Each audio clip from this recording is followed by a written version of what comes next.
எல்லாருக்கும் வணக்கம். இப்போ நம்ம பேக் பெயின் அப்படின்னு சொல்லுவாங்க.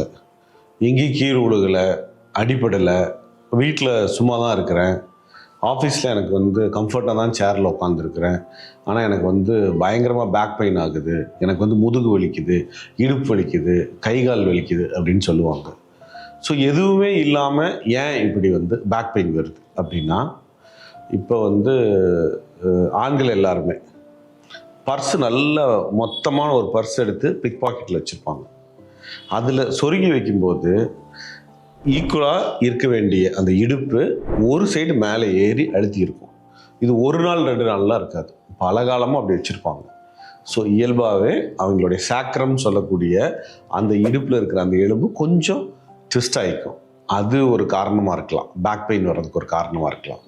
அல்லது பார்த்தோம்னா சிலர்லாம் கால் மேலே கால் போடாமல் அவங்களால உட்கார முடியாது, அல்லது நேராக இப்படி உட்காந்துட்டு இருக்கிறவங்க வலது பக்கமாகவோ அல்லது இடது பக்கமாகவோ இப்படி இப்படி இப்படி உட்காந்தா மட்டும்தான் அவங்களுக்கு ஒரு கட்டத்துக்கு மேலே ஒரு கம்ஃபர்ட்டாக இருக்கும். அல்லது சும்மா அப்படி முன்னாடி இப்படி சேரில் இப்படி இழுத்து வச்சுட்டு அப்படியே உட்காரணும், அல்லது கால் மேலே கால் போட்டு, ஏன்னா ரைட்டில் அல்லது லெஃப்டில் ஏதாச்சும் ஒன்று போட்டு உட்காரணும். அதனாலேயும் இந்த மிஸ்அலைன்மெண்ட் ஸ்பைனலில் வர்றதுக்கு வாய்ப்பு இருக்கும்.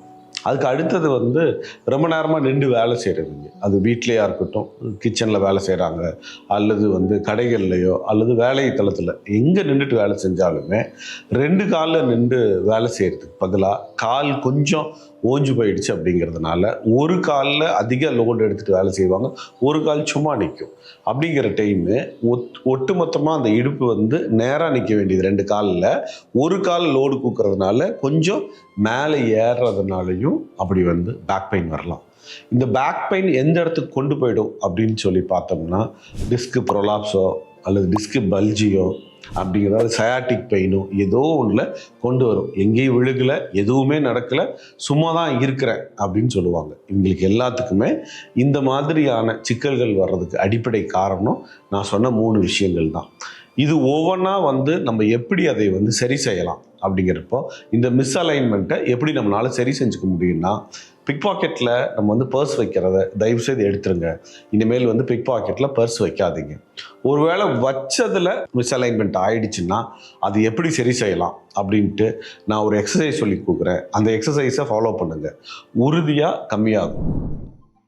ரைட் சைடு பர்ஸ் வச்சிருக்காரு, இப்போ இனிமேல் அதை வைக்கக்கூடாதுன்னு சொல்லிட்டு லெஃப்ட் சைடு நம்ம இந்த துண்டை இப்படி மடிச்சு வச்சுக்கணும்.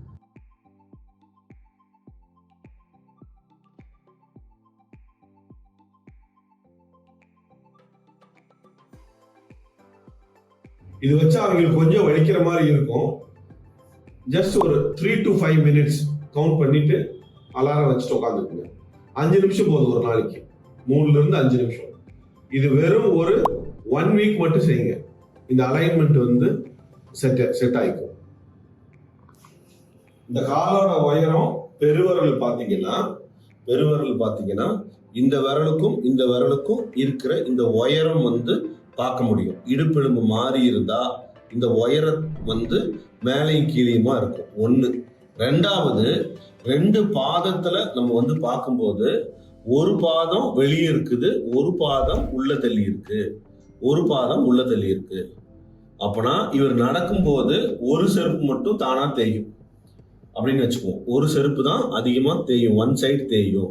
அதனால இவங்களுக்கு இந்த லெக் லென்த்தை கரெக்ஷன் பண்றதுக்கு என்ன பண்ணலாம் அப்படின்னு சொன்னா, ஒரு கால்ல இடது காலில் மட்டும் செருப்பு போட்டுட்டு ஒரு 10 நிமிஷம் அல்லது 15 நிமிஷம் ஜஸ்ட் ஒரு வாக் வீட்டுக்குள்ளேயே நடந்தா போதும்.